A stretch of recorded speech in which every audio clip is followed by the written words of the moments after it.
Hello there everybody, my name is Logan S and welcome to the finale of my Pokemon Emerald Randomizer Nuzlocke challenge. Now I am super excited to get into this because I have never completed a Nuzlocke before, so we got just a little training montage to get through before we get into the Final Four. Or the Elite Four, I should say, sorry. Anyway, I do have some things I'm going to do differently next time just to catch you up on the rules that I followed. Obviously, if a Pokemon faints, it is considered dead, and I have to box it or release it. I just boxed all of the ones that I lost along the way.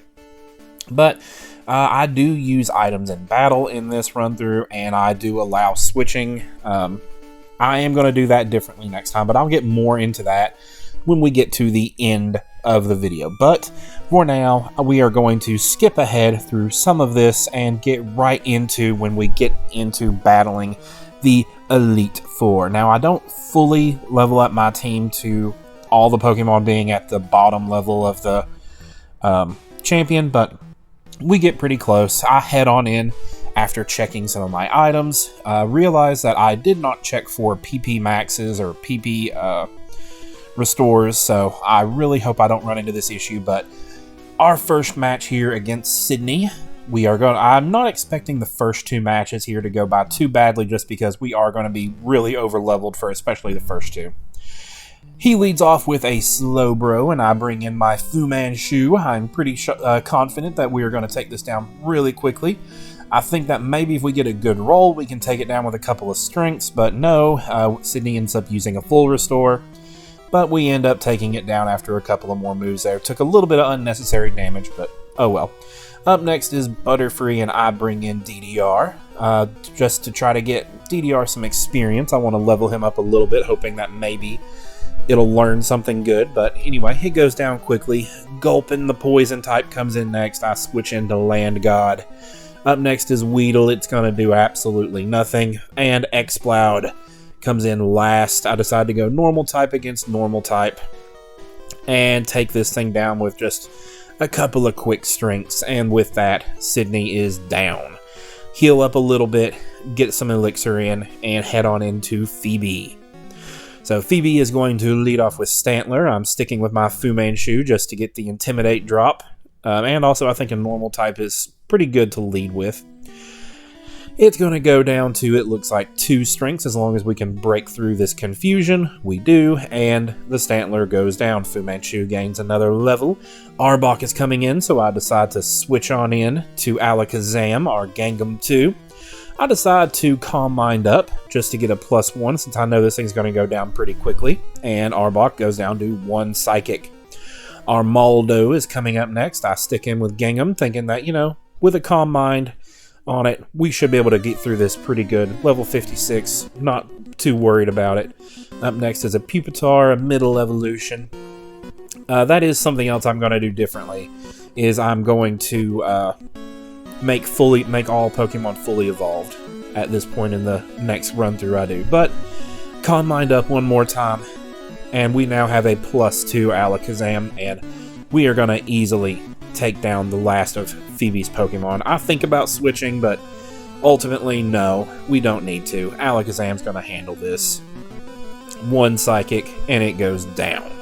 So we defeat Phoebe, no problem, and here is where I think we're going to start to get maybe a little bit of trouble. So, Glacia, wait, was that her name? I don't remember her name. Anyway, Bayleaf is her lead.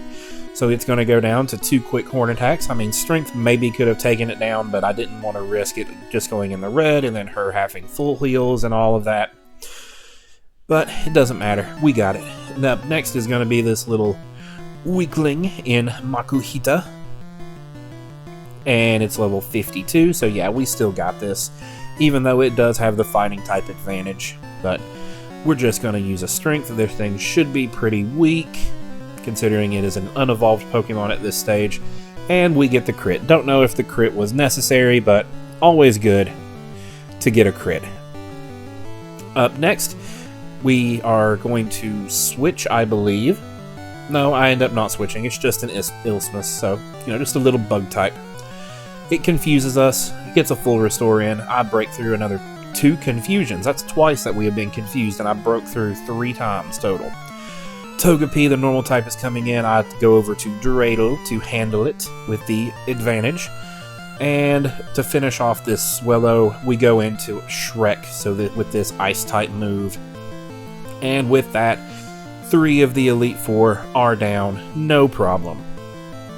And the 4th one here, this is where I'm expecting some trouble, because we're now finally getting up to pretty even levels. And of course, he leads off with Entei, so my fears were definitely warranted. I think Fu Manchu can do a little bit, so we are going to hit him with a strength. I see that it's going to be a 3-hit. I don't want to risk doing the full heal, and he hits us with a massive flamethrower there, so I know it is time to switch on over to Shrek. And he ends up full restoring anyway. But it does not matter. We have the major type advantage, and we take it down with just 1 Surf. Thankfully, we were, I think, 5 levels above it, so that came in useful.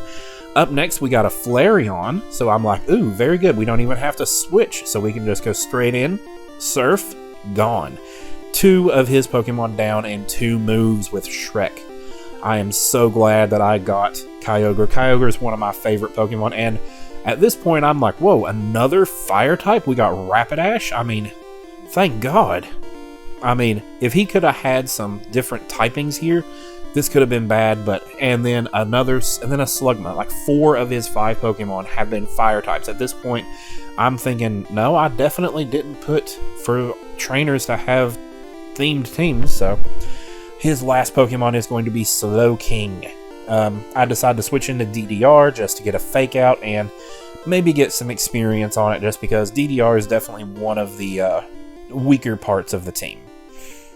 We have the rain up, so I decided to use a water type of attack, even though it's not really the best strategy against a Slowking, but it's not like DDR can do much more, and I just decide he's going to take too much damage if I leave him in. So let's just switch on over back to Shrek.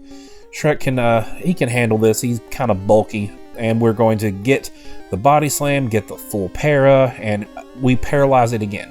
Like, we just had all of the luck going. We broke through so many confusions, paralyzed it twice, got the full para on 1, and with that, we are up to the champion, Wallace. I still do not like Wallace being the champion, but what are you going to do? He leads off with a Duskox, and I am going to intimidate with Fu Manchu and get a horn attack. It's going to Toxic me. So we are now on a timer with Fu Manchu, because at this point I'm thinking maybe we can actually get through this without losing a single Pokemon.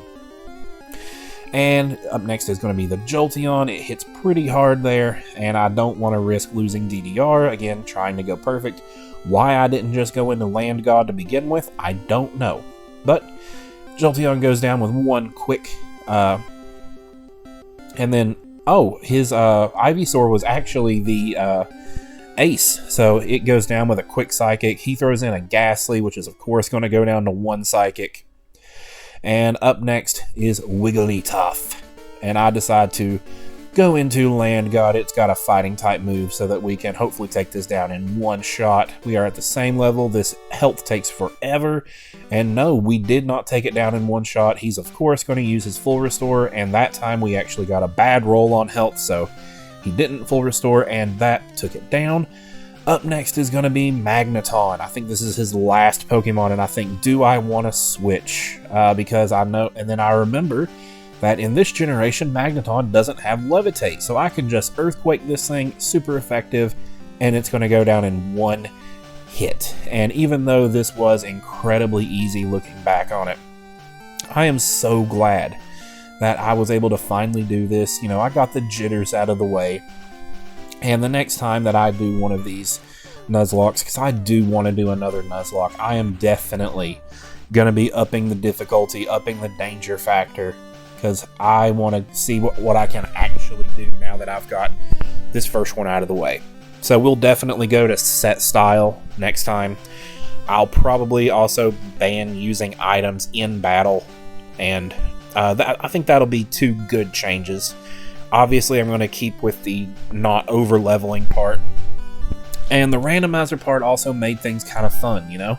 It led to some easy battles in some places. It led to, oh god, what's going to happen? Am I going to be able to do this? There wasn't really much planning that I could do in advance.